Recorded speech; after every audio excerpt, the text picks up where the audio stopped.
ಜೈ ಸದ್ಗುರುದೇವ್. ಸ್ನೇಹಿತರೆ, ಲಕ್ಷ್ಮೀ ಪ್ರತ್ಯಕ್ಷೀಕರಣ ಸಾಧನ ಯಾವುದನ್ನು ನೀವೀಗ ಪರಮಪೂಜ್ಯ ಗುರುದೇವರ ದೇವದುರ್ಲಭ ಸುಮಧುರ ದಿವ್ಯವಾಣಿಯಲ್ಲಿ ಕೇಳುತ್ತಿರುವಿರೋ, ಈ ಸಾಧನೆಯನ್ನು ಕೇವಲ ಮಾತ್ರ ದೀಪಾವಳಿಯ ರಾತ್ರಿಯಲ್ಲಷ್ಟೇ ಸಂಪನ್ನಗೊಳಿಸಿಕೊಳ್ಳಬಹುದಾಗಿದೆ. ಪರಮಪೂಜ್ಯ ಸದ್ಗುರುದೇವರು ಈ ಆಡಿಯೋವನ್ನು ರೆಕಾರ್ಡ್ ಮಾಡಿಸಿದಾಗ 1990ರ ದಶಕ ನಡೆಯುತ್ತಿತ್ತು ಮತ್ತು ಯಾವ ದಿನ ಈ ಧ್ವನಿಸುರಳಿಯ ರೆಕಾರ್ಡಿಂಗ್ ನಡೆದಿತ್ತೋ ಅಂದು ದೀಪಾವಳಿಯ ರಾತ್ರಿ ಆಗಿತ್ತು. ಅಂದು ಸಿಂಹಲಗ್ನ ರಾತ್ರಿ 12:40ರಿಂದ 1:10 ಆದ್ದರಿಂದಲೇ ಪೂಜ್ಯ ಸದ್ಗುರುದೇವರು ಈ ಆಡಿಯೋದಲ್ಲಿ ಪದೇ ಪದೇ ಹೇಳುತ್ತಿರುತ್ತಾರೆ, ಈ ವಿಶೇಷ ಸಾಧನೆಯನ್ನು ರಾತ್ರಿ 12:40ರಿಂದ 1:10 ಒಳಗೆ ಮಾಡಿ ಮುಗಿಸಿಬಿಡಬೇಕು, ಸಂಪನ್ನಗೊಳಿಸಿಕೊಳ್ಳಬೇಕು ಎಂದು. ಆದರೆ ಈಗ ನೀವು ಈ ವಿಶೇಷ ಸಾಧನಾ ವಿಧಿಯನ್ನು 2023ನೇ ಇಸವಿಯಲ್ಲಿ ಸಂಪನ್ನಗೊಳಿಸಲು ಇಚ್ಛಿಸುವಿರಾದರೆ 12ನೇ ತಾರೀಕು ನವೆಂಬರ್ ದೀಪಾವಳಿ ಇದೆ ಮತ್ತು ಈ ದಿನ ರಾತ್ರಿ 12:38ರಿಂದ ಶುರುವಾಗಿ 2:46 ಸಿಂಹಲಗ್ನವಿರುತ್ತದೆ. ನಾನು ಮತ್ತೊಮ್ಮೆ ದೀಪಾವಳಿಯ ರಾತ್ರಿ ಸಿಂಹಲಗ್ನದ ಸಮಯವನ್ನು ನಿಮಗೆ ಸ್ಪಷ್ಟಪಡಿಸುತ್ತಿದ್ದೇನೆ. 2023ನೇ ಇಸವಿಯಲ್ಲಿ ದೀಪಾವಳಿ ನವೆಂಬರ್ 12ರಂದು ಮತ್ತು ಸಿಂಹಲಗ್ನ ದೀಪಾವಳಿಯ ರಾತ್ರಿ 12:38ದಿಂದ ಮೊದಲುಗೊಂಡು 2:46 ಇರುತ್ತದೆ. ಈ ವಿಶೇಷ ಸಮಯದಲ್ಲಿಯೇ ನೀವೆಲ್ಲ ಮಹಾಲಕ್ಷ್ಮೀ ಪ್ರತ್ಯಕ್ಷ ದರ್ಶನ ಸಾಧನೆಯ ವಿಧಿಯನ್ನು ಪೂರ್ಣವಾಗಿ ಸಂಪನ್ನ ಮಾಡಿಕೊಳ್ಳಬೇಕು.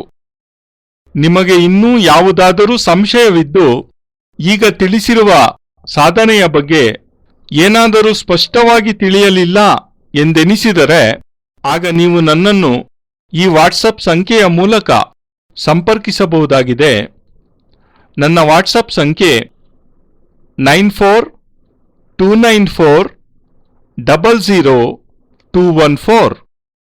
ನನ್ನ ವಾಟ್ಸಪ್ ಸಂಖ್ಯೆ 9449400214. ಜೈ ಸದ್ಗುರುದೇವ್. ಮಹಾಲಕ್ಷ್ಮಿ ಪ್ರತ್ಯಕ್ಷ ದರ್ಶನ ಸಾಧನೆ ದೀಪಾವಳಿ ವಿಶೇಷ ಮತ್ತು ಲಕ್ಷ್ಮಿಯ ಸಾಧನೆ ಮತ್ತು ಇಡೀ ಜಗತ್ತಿನಲ್ಲಿ ಕೇವಲ ಮಾತ್ರ ಲಕ್ಷ್ಮಿಯ ಸಾಧನೆಯೊಂದನ್ನೇ ದೇವತೆಗಳೂ ಮಾಡಿದ್ದಾರೆ, ಮನುಷ್ಯರೂ ಮಾಡುತ್ತಿದ್ದಾರೆ ಮತ್ತು ರಾಕ್ಷಸರೂ ಮಾಡಿದ್ದಾರೆ. ಕೇವಲ ಇದೊಂದು ಸಾಧನೆಗೆ ಮಾತ್ರ ಈ ವಿಶಿಷ್ಟತೆ ಇದೆ. ಬಾಕಿ ಶಿವನ ಸಾಧನೆಯನ್ನು ದ್ರವಿಡರು ಮಾಡಿದರು, ಆದರೆ ಆರ್ಯರು ಮಾಡಲೇ ಇಲ್ಲ. ಆರ್ಯರಂತೂ ಸ್ವಲ್ಪ ಕಾಲದ ನಂತರ ಶಿವನ ಸಾಧನೆ ಮಾಡಿದರು. ವಿಷ್ಣುವಿನ ಸಾಧನೆ ಆರ್ಯರು ಮಾಡಿದರು, ಆದರೆ ದ್ರವಿಡರು ಮಾಡಲೇ ಇಲ್ಲ. ಇಂತಹ ಎಷ್ಟೋ ಸಾಧನೆಗಳಿವೆ. ಅವುಗಳನ್ನು ಒಂದು ವರ್ಗದ ಜನ ಮಾಡಿದರೆ ಮತ್ತೊಂದು ವರ್ಗದವರು ಮಾಡುವುದೇ ಇಲ್ಲ. ಆದರೆ ಲಕ್ಷ್ಮಿಯ ಸಾಧನೆ ಜೈನರು, ಬೌದ್ಧರು, ಕ್ರೈಸ್ತರು, ಮುಸಲ್ಮಾನರು, ಪಾರ್ಸಿಗಳು, ಹಿಂದೂಗಳು, ಇಡೀ ಜಗತ್ತಿನಲ್ಲಿರುವ ಎಲ್ಲಾ ಜನಾಂಗಗಳೂ ಸಹ ಲಕ್ಷ್ಮಿಯ ಸಾಧನೆಯನ್ನು ಕಡ್ಡಾಯವಾಗಿ ಮಾಡಿಯೇ ಮಾಡುತ್ತಾರೆ. ದೇವತೆಗಳೂ ಸಹ ಲಕ್ಷ್ಮಿಯ ಸಾಧನೆಯನ್ನು ಮಾಡಿದರು. ಭಗವಾನ್ ವಿಷ್ಣು, ಬ್ರಹ್ಮ, ಶಿವರೂ ಸಹ ಲಕ್ಷ್ಮಿಯ ಸಾಧನೆಯನ್ನು ಮಾಡಿದರು. ರಾಕ್ಷಸರೂ ಮಾಡಿದರು. ಏಕೆಂದರೆ ಲಕ್ಷ್ಮಿ ಜೀವನದಲ್ಲಿರುವ ಅಪೂರ್ಣತೆಗೆ ಪೂರ್ಣತೆಯನ್ನು ಪ್ರದಾನ ಮಾಡುವವಳಾಗಿದ್ದಾಳೆ. ಕೇವಲ ಐಶ್ವರ್ಯವನ್ನಷ್ಟೇ ಅಲ್ಲ, ಧನ ಪ್ರದಾನ ಮಾಡುವುದಷ್ಟೇ ಅಲ್ಲ, ನಮ್ಮ ಜೀವನದಲ್ಲಿ ಏನೇ ನ್ಯೂನತೆಗಳು, ಕುಂದುಕೊರತೆಗಳಿವೆಯೋ ಅವನ್ನೆಲ್ಲ ನೀಗಿಸಿ ಪೂರ್ಣತೆಯನ್ನು ಪ್ರದಾನ ಮಾಡುತ್ತಾಳೆ ಲಕ್ಷ್ಮಿ. ಆದ್ದರಿಂದಲೇ ಲಕ್ಷ್ಮಿಯ ಧ್ಯಾನವನ್ನು ಏಕಾಗ್ರಗೊಳಿಸುತ್ತಾ ಲಕ್ಷ್ಮಿಯನ್ನು ನಮ್ಮ ಹೃದಯದಲ್ಲಿ ಸ್ಥಾಪಿಸಿಕೊಳ್ಳುವುದಕ್ಕಾಗಿ 4 ಬೀಜಗಳಿವೆ, 4 ಮಂತ್ರಗಳಿವೆ, 4 ಅಕ್ಷರಗಳಿವೆ. ಇಲ್ಲಿರುವ ಈ ಸೀಲಿಂಗ್ ಫ್ಯಾನ್ ಅನ್ನು ತಿರುಗಿಸಲು ಅದಕ್ಕೆ ಸಂಬಂಧಿಸಿದ ಪ್ರತ್ಯೇಕವಾದ ಬಟನ್ ಸ್ವಿಚ್ ಹೊಂದಿದೆ. ಬೇರೇನನ್ನೋ ಒತ್ತಿದರೆ ಫ್ಯಾನ್ ತಿರುಗುವುದಿಲ್ಲ. ಅದು ತಿರುಗಬೇಕಾದರೆ ಅದಕ್ಕೆಂದೇ ಪ್ರತ್ಯೇಕವಾಗಿರುವ ಸ್ವಿಚ್ಚನ್ನೇ ಒತ್ತಬೇಕು. ಸ್ವಿಚ್ ಒತ್ತಿದೊಡನೆಯೇ ಫ್ಯಾನ್ ತಿರುಗಲಾರಂಭಿಸುತ್ತದೆ. ಗಾಳಿ ಕೆಳಮುಖವಾಗಿ ನಮ್ಮೆಡೆಗೆ ಬರಲಾರಂಭಿಸುತ್ತದೆ. ಆದರೆ ನಮಗೆ ಫ್ಯಾನಿಗೂ ಸ್ವಿಚ್ಚಿಗೂ ನಡುವೆ ಸಂಪರ್ಕ ಸಾಧಿಸುವ ವೈರ್ ಕಾಣುವುದಿಲ್ಲ. ಕಾಣಿಸದಿದ್ದರೂ ಗೋಡೆಯ ಒಳಗೆ ಅದೃಶ್ಯವಾಗಿ ಫ್ಯಾನನ್ನು ಸ್ವಿಚ್ಚಿಗೆ ಸಂಪರ್ಕಿಸುವ ವೈರ್ ಇದ್ದೇ ಇರುತ್ತದೆ. ಸರಿಯಾಗಿ ಇದೇ ರೀತಿಯಲ್ಲಿ ಲಕ್ಷ್ಮಿಯ ಬಿಂಬ ಸುತ್ತಲಿನ ವಾತಾವರಣದಲ್ಲಿ ವ್ಯಾಪಿಸಿದಾಗ ಅದರ ಸಂಬಂಧ ನಿಮ್ಮ ಹೃದಯದೊಂದಿಗೆ ಇದ್ದೇ ಇರುತ್ತದೆ. ನಡುವೆ ಸಂಪರ್ಕ ಸಾಧಿಸುವ ಮಾಧ್ಯಮ ಕಾಣದೇ ಹೋದರೂ ಸಹ ಬಿಂಬದ ಸಂಬಂಧ ನಿಮ್ಮ ಹೃದಯದೊಂದಿಗೆ ಇದ್ದೇ ಇರುತ್ತದೆ. ಇದೇ ರೀತಿ ಯಾವಾಗ ನೀವು ಈ 4 ಬೀಜ ಮಂತ್ರಗಳನ್ನು ಉಚ್ಚರಿಸುತ್ತೀರೋ ಆಗ ಅವುಗಳು ಸೀದಾ ಲಕ್ಷ್ಮಿಯನ್ನು ಸ್ಪರ್ಶಿಸಿ ಅವಳೊಂದಿಗೆ ನಿಮ್ಮ ಸಂಪರ್ಕವನ್ನು ನಿಶ್ಚಯವಾಗಿಯೂ ಸ್ಥಾಪಿಸುತ್ತವೆ. ಮತ್ತು ಯಾವಾಗ ನಿಮ್ಮ ಹೃದಯದಲ್ಲಿ ಲಕ್ಷ್ಮಿಯು ಸ್ಥಾಪಿತಳಾಗುವಳೋ ಆಗ ನಿಮ್ಮ ಜೀವನದಲ್ಲಿ ತನ್ನಲ್ಲಿಯೇ ತಾನು ಆಟೋಮ್ಯಾಟಿಕಲಿ ತಾನೇ ತಾನಾಗಿ ಸಹಜವಾಗಿ ಸರಾಗವಾಗಿ ಪೂರ್ಣತೆ ಪ್ರಾಪ್ತಿಯಾಗಲು ತೊಡಗುತ್ತದೆ. ಫ್ಯಾನಿನ ಪೂರ್ಣತೆ ಗಾಳಿ ಬೀಸುವುದರಲ್ಲಿದೆ, ಗಾಳಿ ಕೊಡುವುದರಲ್ಲಿದೆ. ನಮ್ಮ ಕೆಲಸ ಕೇವಲ ಮಾತ್ರ ಬಟನ್ ಒತ್ತುವುದು ಮಾತ್ರವೇ. ಬಟನ್ ಒತ್ತಿದೊಡನೆಯೇ ಫ್ಯಾನ್ ತಿರುಗುತ್ತದೆ, ಕೆಳಮುಖವಾಗಿ ಗಾಳಿ ಬರಲಾರಂಭಿಸುತ್ತದೆ. ಸರಿಯಾಗಿ ಇದೇ ರೀತಿ ನಾವು ಲಕ್ಷ್ಮಿಯ ಬೀಜ ಮಂತ್ರಗಳನ್ನು ಉಚ್ಚರಿಸಿದಾಗ ಆ ಸಮಯದಲ್ಲಿ ವಾತಾವರಣದಲ್ಲಿ ಲಕ್ಷ್ಮಿಯ ಸ್ಥಾನವಿರುತ್ತದೆ, ಉಪಸ್ಥಿತಿ ಇರುತ್ತದೆ. ಆ ಸಮಯದಲ್ಲಿ ಇಡೀ ವಿಶ್ವದಲ್ಲಿ ಲಕ್ಷ್ಮಿ ಸಂಚರಿಸುತ್ತಿರುತ್ತಾಳೆ. ಆ ಸಮಯವನ್ನು ನಾನೀಗಾಗಲೇ ನಿಮಗೆ ತಿಳಿಸಿದ್ದೇನೆ. 12:40 1 ಗಂಟೆ 10 ಮತ್ತು ಆ 4 ಬೀಜ ಮಂತ್ರಗಳು ಶ್ರೀಂ ರೀಂ ಯೈಂ ಓಂ. ಇವೇ ಆ 4 ಬೀಜಗಳು. ನನ್ನ ಹೆಸರು ಶ್ರೀಮಾಲಿಯಲ್ಲಿರುವ ಶ್ರೀ ಅಕ್ಷರ ಬರೆದು ಅದರ ಮೇಲೆ ಒಂದು ಬಿಂದಿಯನ್ನಿಟ್ಟರೆ ಆಗ ಶ್ರೀಂ ಆಗುತ್ತದೆ.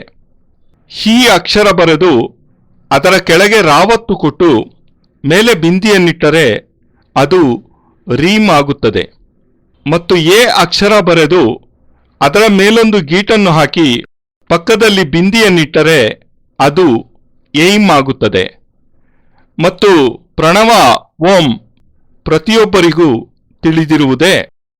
ನಿಮಗೆ ಈಗಾಗಲೇ ತಿಳಿದಿರುವ ಮಂತ್ರ ಶ್ರೀಂ ರೀಂ ಶ್ರೀಂ ಕಮಲೆ ಕಮಲಾಲಯೇ. ನೀವು ಖಂಡಿತ ಈ ಮಂತ್ರ ಜಪ ಮಾಡಿಯೇ ಇರುತ್ತೀರಿ. ಶ್ರೀಂ ರೀಂ ಏಂ ಓಂ ಇವೇ ಆ 4 ಬೀಜ ಮಂತ್ರಗಳು. ಇವುಗಳನ್ನು ಹೇಗೆ ಪ್ರಯೋಗಿಸಬೇಕು? ಮೊದಲನೆಯದಾಗಿ 12:40 ಕೈಕಾಲು ಮುಖ ತೊಳೆದುಕೊಂಡು ಶುಭ್ರವಾದ ಧೋತಿಯನ್ನುಟ್ಟು ದಕ್ಷಿಣ ದಿಕ್ಕಿಗೆ ಅಥವಾ ಉತ್ತರ ದಿಕ್ಕಿಗೆ ಮುಖ ಮಾಡಿ ನಿಮ್ಮ ಮುಂದೆ ಉರಿಯುತ್ತಿರುವ ಎಣ್ಣೆಯ ದೀಪವನ್ನಿಟ್ಟುಕೊಂಡು ಕುಳಿತುಕೊಳ್ಳಿ. ಮತ್ತು ಇದಾದ ನಂತರ ನೀವು 3 ಬಾರಿ ಓಂಕಾರದ ಧ್ವನಿಯನ್ನು ಮಾಡಿ.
ನಿಮಗದೆಷ್ಟು ದೀರ್ಘವಾಗಿ ಓಂಕಾರ ಧ್ವನಿಯನ್ನು ಮಾಡಲು ಸಾಧ್ಯವೋ ಅಷ್ಟು ಮಾಡಿ. ಅಂದರೆ ನಿಮ್ಮ ಉಸಿರು ಕೊನೆಯಾಗುವವರೆಗೆ.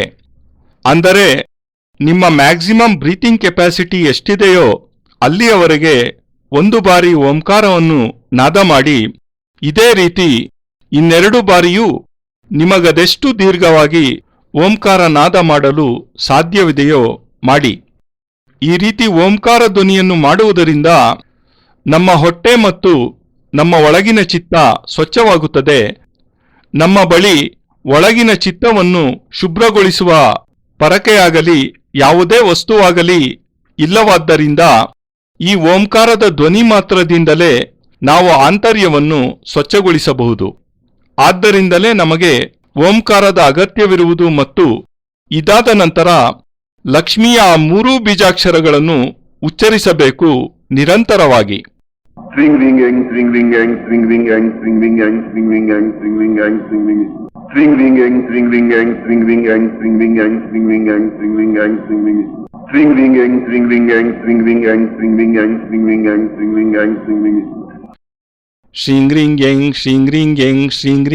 ಶ್ರೀಂಗ್ರಿಂಗ್ಯಂಗ್ ಶ್ರೀಂಗ್ರಿಂಗ್ಯಂಗ್ ಶ್ರೀಂಗ್ರಿಂಗ್ಯಂಗ್ ಶ್ರೀಂಗ್ರಿಂಗ್ಯಂಗ್. ನಿಮ್ಮ ಕಣ್ಣುಗಳು ಮಿಟುಕಿಸಬಾರದು ಮತ್ತು ನಿಮ್ಮ ಶರೀರದ ಯಾವುದೇ ಭಾಗದಲ್ಲೂ ಕದಲಿಕೆ ಇರಲೇಬಾರದು. ಇದು ಈ ಸಾಧನೆಯ ಕಂಪಲ್ಸರಿ ರೂಲ್, ಅಂದರೆ ಪಾಲಿಸಲೇಬೇಕಾದ ಅತಿ ಮುಖ್ಯ ನಿಯಮ.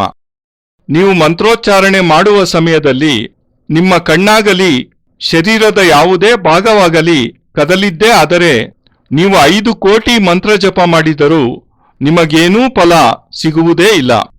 ನಾವು ಟಿವಿ ನೋಡುವಾಗ ಟಿವಿಯ ಕೆಳಗೆ ದೃಢವಾದ ದಂಡವೊಂದನ್ನಿಟ್ಟು ಅದನ್ನೇ ಎಡ ಬಲ ಅಲುಗಾಡಿಸುತ್ತಿದ್ದರೆ ಅದರಲ್ಲಿನ ಬಿಂಬವನ್ನು ನೀವು ಸರಿಯಾಗಿ ನೋಡಲು ಸಾಧ್ಯವಾಗುವುದಿಲ್ಲ.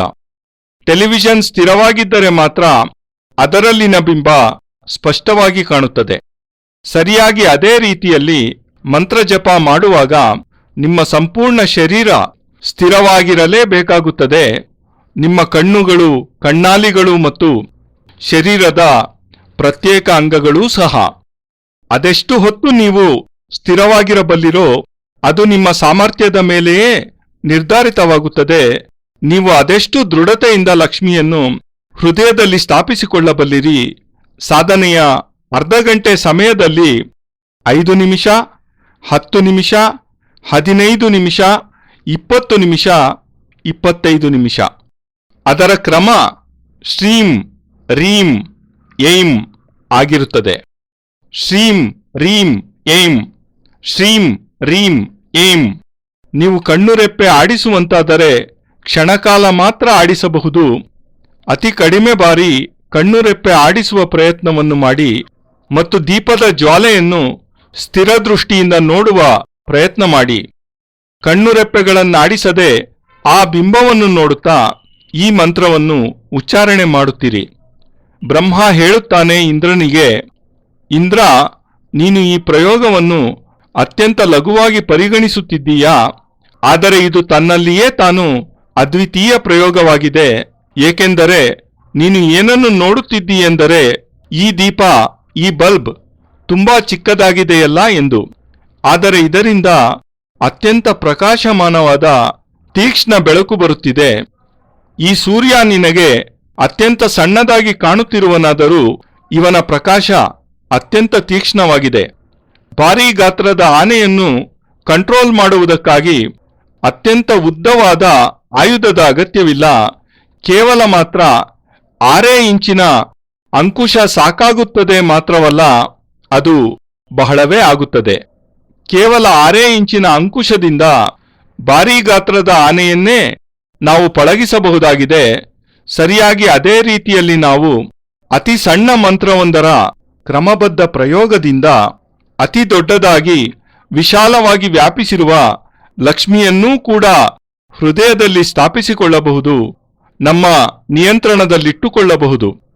ಈ ದಿನ ರಾತ್ರಿಯಲ್ಲಿ ನೀವು ಪ್ರಯೋಗ ಮಾಡುವ ಮುನ್ನ ಭಜನೆ ಕೀರ್ತನೆಗಳನ್ನು ಮಾಡಬಹುದು. ಆದರೆ ಭಜನೆಯನ್ನು ನೀವು ಶಿಬಿರದಿಂದಾಚೆಯಲ್ಲಿರುವ ಜನಗಳಿಗೆ ತೊಂದರೆಯಾಗದಂತೆ ಮಾಡಿ. ನಿಮ್ಮ ಮುಖ ಕೈಕಾಲುಗಳನ್ನು ತೊಳೆದುಕೊಂಡು ಬಾಯನ್ನೂ ಸಹ ಸ್ವಚ್ಛವಾಗಿ ತೊಳೆದುಕೊಂಡು ದೀಪವೊಂದನ್ನು ವೇದಿಕೆಯ ಮಧ್ಯದಲ್ಲಿ ಎಲ್ಲರಿಗೂ ಕಾಣುವಂತೆ ಇರಿಸಿರಿ.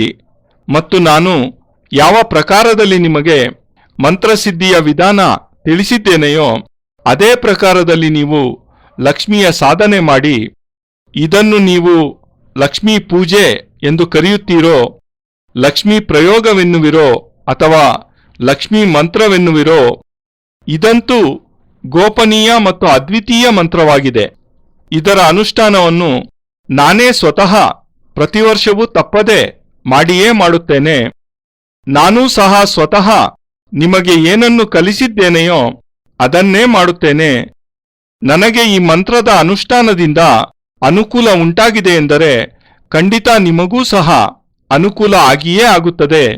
ಈ ಬಲ್ಪಿನಿಂದ ನನಗೆ ಬೆಳಕು ಸಿಗುತ್ತದೆಂದರೆ ಇದರಿಂದ ನಿಮಗೂ ಸಹ ಬೆಳಕು ಸಿಗಲೇಬೇಕು, ಸಿಗುತ್ತದೆ. ನಾನಂತೂ ನಿಮಗೆ ಈ ಸಾಧನೆಯ ಕ್ರಮವನ್ನು ತಿಳಿಸಿದ್ದೇನೆ. ನಾನು ಈ ಸಾಧನೆಯನ್ನು ಹೇಗೆ ಸಂಪನ್ನಗೊಳಿಸಿಕೊಂಡೆನೆಂದು. ನಾನು ಈ ಮೊದಲು ಶಿಬಿರದಲ್ಲಿ ಈ ಸಾಧನೆಯ ಬಗ್ಗೆ ಏಕೆ ಹೇಳಲಿಲ್ಲವೆಂದರೆ ದೀಪಾವಳಿಯ ರಾತ್ರಿ ಬಂದವರಿಗೆ ಮಾತ್ರವೇ ಈ ಸಾಧನೆ ಲಭ್ಯವಾಗಲಿ ಎಂದು. ನೀವೆಲ್ಲ ಈ ವಿಶೇಷ ರಾತ್ರಿ ಇಲ್ಲಿಗೆ ಬಂದಿದ್ದೀರಿ.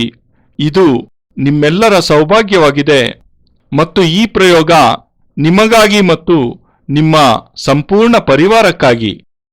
ನೀವು ಕೇವಲ ಒಬ್ಬ ವ್ಯಕ್ತಿ ಮಾತ್ರವಲ್ಲ, ಇಂಡಿವಿಜುವಲ್ ಅಲ್ಲ. ನೀವು ನಿಮ್ಮ ತಾಯಿ, ತಂದೆ, ಸಂಬಂಧಿಗಳು, ಪರಿವಾರದವರು ಮತ್ತು ಗುರು ಈ ಎಲ್ಲವನ್ನೂ ಒಟ್ಟಾಗಿ ತೆಗೆದುಕೊಂಡರೆ ಅದು ನೀವಾಗುತ್ತೀರಿ. ಆದ್ದರಿಂದ ನೀವು ಮಾತ್ರ ಇಂದು ಈ ಪ್ರಯೋಗವನ್ನು ಮಾಡಿದರೂ ನಿಮ್ಮ ಸಂಪೂರ್ಣ ಪರಿವಾರಕ್ಕೆ ಅನುಕೂಲತೆ ಪ್ರಾಪ್ತಿಯಾಗುತ್ತದೆ. ಆದ್ದರಿಂದ ಈ ಪ್ರಯೋಗವನ್ನು ನೀವು ನಿಮಗಾಗಿ ಮತ್ತು ನಿಮ್ಮ ಪರಿವಾರದ ಹಿತರಕ್ಷಣೆಗಾಗಿ ಮಾಡಿ. ಇದರಲ್ಲಿ ಸಂಕಲ್ಪವಾಗಲಿ ವಿನಿಯೋಗವಾಗಲಿ ಅಬೀರ್ ಗುಲಾಲ್, ದೇವತೆಯ ಮೂರ್ತಿ, ಚಿತ್ರಪಟ ಯಾವುದರ ಅವಶ್ಯಕತೆಯೂ ಇಲ್ಲ. ಆದರೆ ಇದು ತನ್ನಲ್ಲಿಯೇ ತಾನು ಅಬ್ನಾರ್ಮಲ್ ಪ್ರಯೋಗವಾಗಿದೆ, ಅದ್ವಿತೀಯ ಪ್ರಯೋಗವಾಗಿದೆ. ಈ ಪ್ರಯೋಗವನ್ನು ನಾನು ಸಂಪನ್ನ ಮಾಡಿಕೊಳ್ಳುತ್ತೇನೆ. ನೀವೂ ಸಹ ಈ ಪ್ರಯೋಗವನ್ನು ಸಂಪನ್ನಗೊಳಿಸಿಕೊಳ್ಳಿ ಮತ್ತು ನಾನು ನಿಮಗೆಲ್ಲ ಆಶೀರ್ವಾದ ಮಾಡುತ್ತಿದ್ದೇನೆ. ಈ ರಾತ್ರಿಯಲ್ಲಿ ಪೂರ್ಣತೆ ಮತ್ತು ಸಫಲತೆ ನಿಮಗೆ ಪ್ರಾಪ್ತಿಯಾಗಲೆಂದು ಮತ್ತು ನಿಮ್ಮ ಜೀವನದ ಎಲ್ಲ ಇಚ್ಛೆಗಳು ಪೂರ್ಣವಾಗಲಿ ಎಂದು ನಿಮಗೆ ನಾನು ಆಶೀರ್ವಾದ ಮಾಡುತ್ತಿದ್ದೇನೆ. ನಾರಾಯಣೋ ತ್ವಂ ನಿಖಿಲೇಶ್ವರೋ ತ್ವಂ ಮಾತಾ ಪಿತಾ ಗುರು ಆತ್ಮಾ ತ್ವಮೇವಂ ಬ್ರಹ್ಮಾ ತ್ವಂ ವಿಷ್ಣುರುದ್ರ ತ್ವಮೇವಂ ಸಿದ್ಧಾಶ್ರಮೋ ತ್ವಂ ಗುರುವಂ ಪ್ರಣಮ್ಯಂ ತ್ವಮೇವ ಮಾತಾ ಚ ಪಿತಾ ತ್ವಮೇವ ತ್ವಮೇವ ಬಂಧುಶ್ಚ ಸಖಾ ತ್ವಮೇವ ತ್ವಮೇವ ವಿದ್ಯಾ ದ್ರವಿಣಂ ತ್ವಮೇವ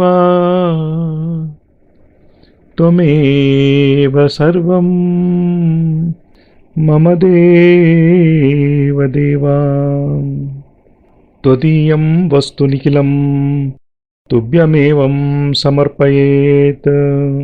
ಜೈ ಗುರುದೇವ್. ಪರಮಪೂಜ್ಯ ಗುರುದೇವ್ ಯೋಗಿರಾಜ್ ಸ್ವಾಮಿ ನಿಖಿಲೇಶ್ವರಾನಂದಜಿ ಮಹಾರಾಜರ ಪವಿತ್ರತಮ ದಿವ್ಯ ಚರಣಾರವಿಂದಗಳಲ್ಲಿ ಸಪ್ರೇಮಪೂರ್ವಕ ಸಮರ್ಪಣೆ. ಈ ಭಾವಾನುವಾದ ಅತ್ಯಂತ ಕೃತಜ್ಞತಾಪೂರ್ವಕವಾಗಿ ಗುರೂಜಿ ನಿಖಿಲ್ ಸಚ್ಚಿದಾನಂದ